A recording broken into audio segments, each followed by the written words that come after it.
तर चंद्रकांत पाटील आसाराम आणि राम रहीमचे चेले असल्याचे वडेट्टीवारांनी म्हटलंय। बागेश्वर बाबाकडून चंद्रकांत पाटील शिकले असतील असा टोला वडेट्टीवारांनी लगावलाय। मुख्यमंत्री फडणवीसांकडे दैवी शक्ती आहे असं वक्तव्य चंद्रकांत पाटलांनी केलं होतं, त्यावरच वडेट्टीवारांनी हा टोला लगावलाय।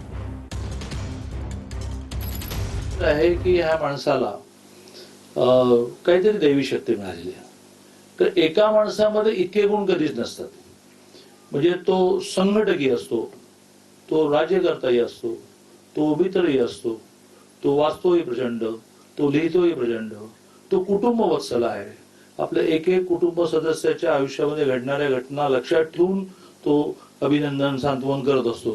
असं एका माणसाची मला आवड असते। निर्णय करण्याची क्षमता, क्विक निर्णय।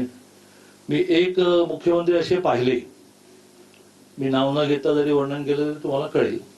नाही, चंद्रकांत दादा आसारामचे कदाचित चेले असावेत म्हणून त्याला अंतर्ज्ञान होत असावा, किंवा राम रहीमचे चेले झाले असावेत।